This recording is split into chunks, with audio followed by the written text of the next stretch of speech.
जय श्रीमन नारायण। बड़े ही सौभाग्य की बात है कि आज 2023 1 तारीख के एकादशी है और जियर स्वामी जी गोह में जग संपन्न करके गोला रोड पटना शिव मंदिर में आए हुए थे।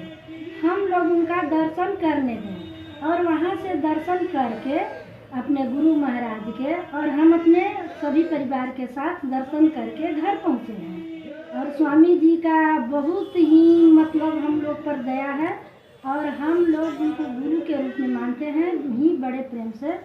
और अपने गुरु जी का आज एकादशी के दिन है और उस दिन मेरा अपने गुरु जी का दर्शन हो गया। ये मेरे लिए बड़े ही सौभाग्य की बात है। नाही देखनी देवी देवता नाही कोई भगवान हो, नाही देखनी देवी देवता नाही कोई भगवान हो। अरे रऊ रे में देखनी झलक ले श्री राम हो। अरे रऊ रे में देखनी स्वामी जी झलक ले भगवान हो। भक्त के बस एक संबल जियर स्वामी जी नाम हो। भक्त के बस एक संबल जियर स्वामी जी नाम हो।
एक बार महर्षि वेदव्यास महाराज से पूछा गया इस संसार का सबसे श्रेष्ठ आदमी कौन है, इस संसार का सबसे भटका हुआ आदमी कौन है।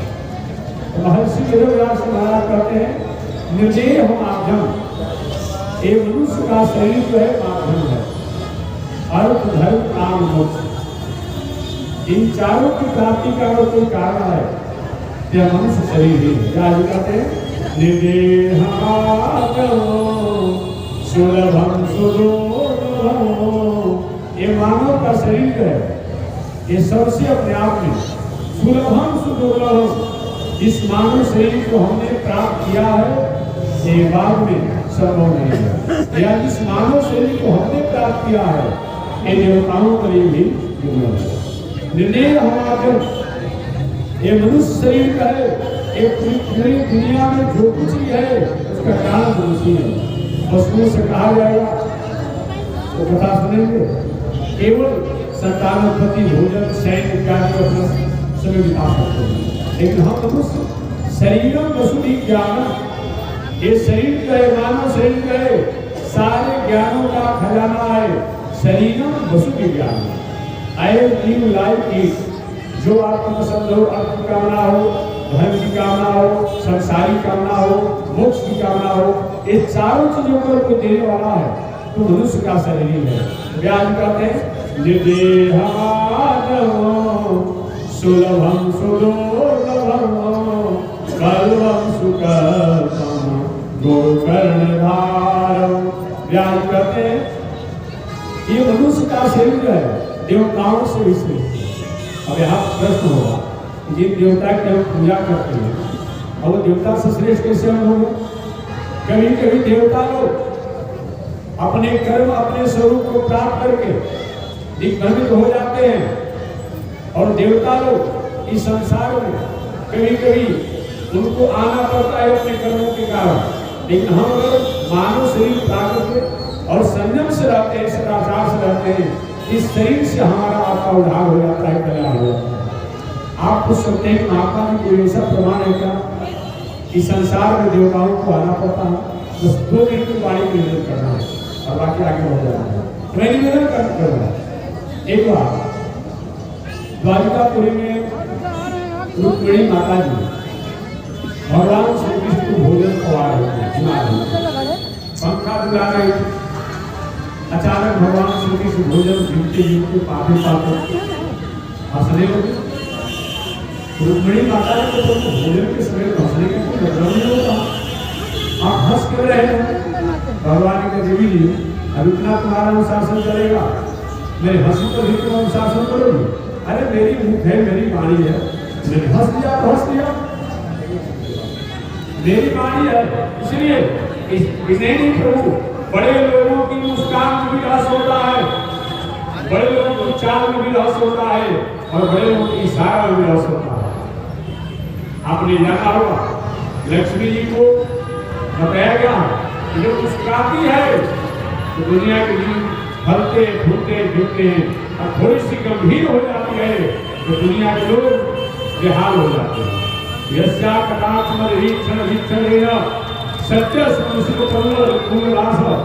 लक्ष्मी न रहे, कितना भी आपका कुछ खाना अच्छा हो, कितना भी कुछ अच्छा हो तो पूछेगा आपको, कोई नहीं पूछेगा। अगर लक्ष्मी रहे तब अब कोई नहीं पूछेगा अपने आप कौन कुल है कौन खनान है। 10 को आगे 10 को पीछे 10 को अगर 10 को बगल में घूमने वाले मिल जाएंगे। मैं नहीं कहता, श्री अष्टों में बताया गया है यस्या कटाक्ष मधुवीक्षण वीक्षणेन सत्य समुचित बलमुंगलासा। जैसे कोई हरा भरा वृक्ष जो भी यात्री होते हैं, पंछी होते हैं, उस पर अपना डेरा डाल ही देते हैं, घोंसला बना ही देते हैं, यात्री विश्राम ले ही देते हैं। अब वही कोई फूटा भी छोड़ो तो रुकना चाहता है, पंछी भी अपना आश्रम नहीं बनाना चाहते हैं, पंछी भी अपना घोंसला नहीं बनाना चाहते हैं। ठीक वही व्यक्ति अगर लक्ष्मी से नहीं है तो सब कुछ रहने के बाद भी कोई विद्वान भी हो, लक्ष्मी का भाव हो, पदवान हो, कोई भगवान हो, ऐश्वर्यवान हो, कीर्तिवान हो, रूपवान हो, कुलवान हो, और लक्ष्मी का भाव हो तो कोई दुनिया में दुर्लभ नहीं। भगवान श्री नारायण जो श्री कृष्ण भगवान के देवी थे, मेरी और मेरी हंसी, मैंने हंस दिया तो हंस दिया। रुक्मिणी माता नहीं तो बड़े लोगों के मुस्कान भी रस होता है, ऐसे बड़े लोग मुस्कुराते भी नहीं है, बोलते भी नहीं, हंसते भी नहीं है। आपने क्यों हंसा? भगवान को ठीक है, तुम जानना चाहते तो जान लो। हम तो हंसी इसलिए आ गई, एक छूटा जो है सुगंधित गुड़ की तरफ दौड़ते हुए जा रहा है। बुढ़ी माता ने कहा कि तेरा क्या कोई भी मीठा चीज हो तो छूटा छुट्टी हो तो उसकी तरफ दौड़ते हैं खाने के लिए। इसमें हंसने की बात क्या है? भगवान श्री कृष्ण ने कहा देवी जी ये ऐसा वैसा छूटा नहीं है, ये 21 बार इंद्र की गति पर बैठ चुका है। क्या चीज? 21 बार इंद्र की गति पर बैठ चुका है, परंतु कर्म की एक ऐसी गति होती है कि आज कर्म से भटकने के कारण आज मर करके चूका जोड़ी के लिए आए और दूर के लिए तरस रहा। इसलिए जीवन में कर्म ही हमारा ईश्वर है, कर्म ही हमारा गुरु है, कर्म ही हमारा धर्म है, कर्म ही हमारा स्वर्ग है, कर्म ही हमारा मोक्ष है, कर्म ही हमारा सत्य। इसलिए कर्म का कभी भी त्याग नहीं करना चाहिए, क्योंकि वह कर्म जो होना चाहिए विवेक को होना चाहिए। कर्म तो सब लोग करते हैं, एक तो बीमारी करने वाला व्यक्ति कर्म नहीं करता है क्या? वही कर्म करता है? नहीं, विवेक को कर्म होना चाहिए। अगर कर्म सही माने हम करते हैं, कर्म फल के अलग से कोई जरूरत नहीं पड़ती है, वो कर्म ही फल होना चाहिए। जैसे जलाशय में जल रहने पर ही जल की तरंगे होती। इस जलाशय में जल न हो या आप तरंग चाहते हो देखने के लिए, ऐसा नहीं होगा। तरंग तभी होगा जहां पर जल होगा। ठीक उसी प्रकार से कर्म ही हमारा प्रारब्ध है, कर्म ही हमारा भाग्य है, कर्म ही हमारा भविष्य है, कर्म ही हमारा सब कुछ है। इसलिए मानव जीवन को कर्म का कभी त्याग नहीं करना चाहिए। हमने पहले जो किया है वो अभी मिल रहा है, अभी जो कर रहे हैं वो आगे होगा, लेकिन कर्म ही सब कुछ होता है, ऐसा नहीं कुछ होता है।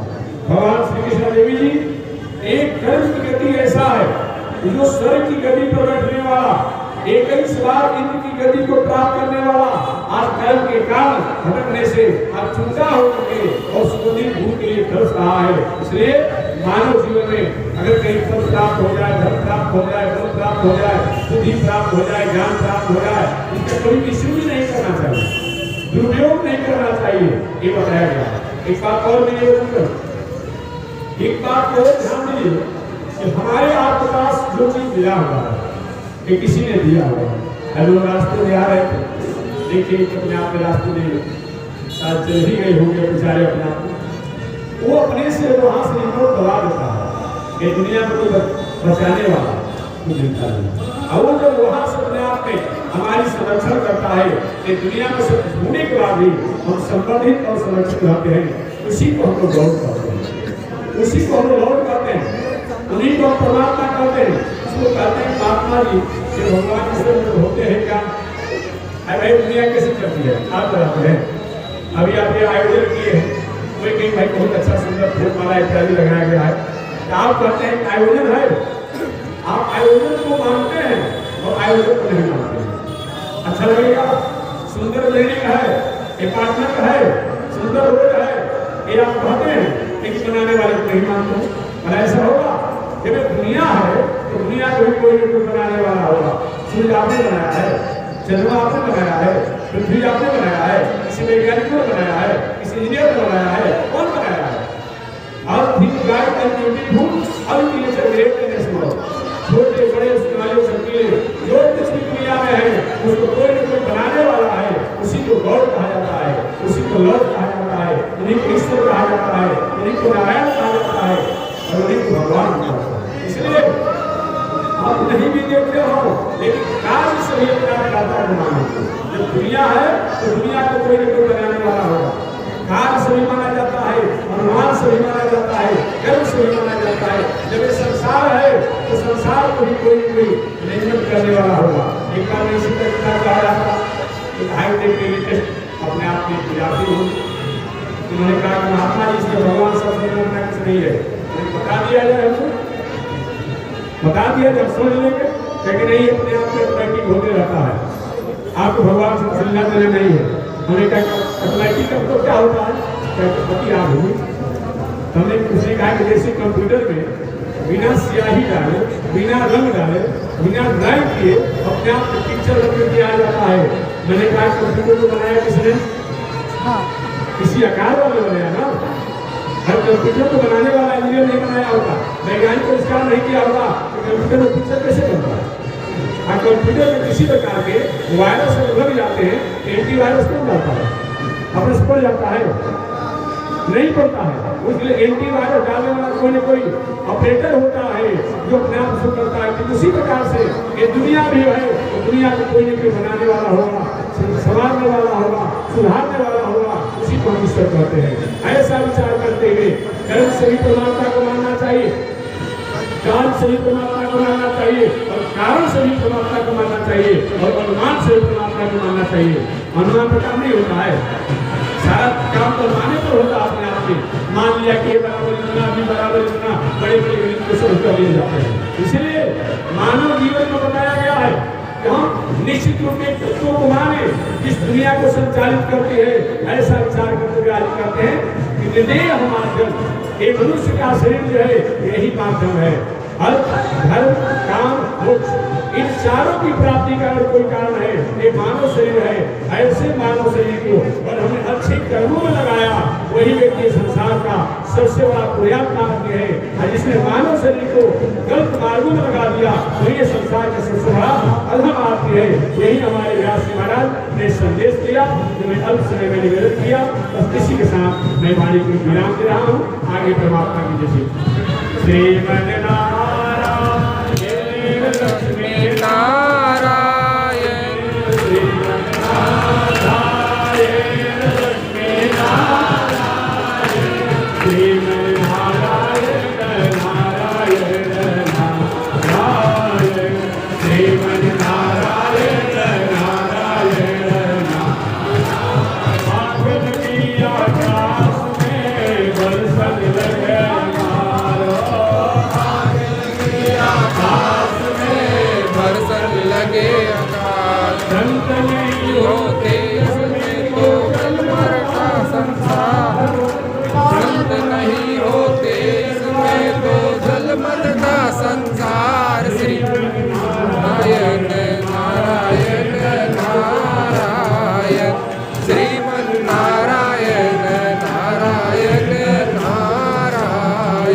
जय जय श्री श्रीमन्नारायण, जय जय श्री भास्कर, जय जय श्री भास्कर। हरि ओम। शांति शांति शांति। बस मैं आपसे विदा लेता हूं। आगे हम करना है, आप लोग आगे बढ़िए।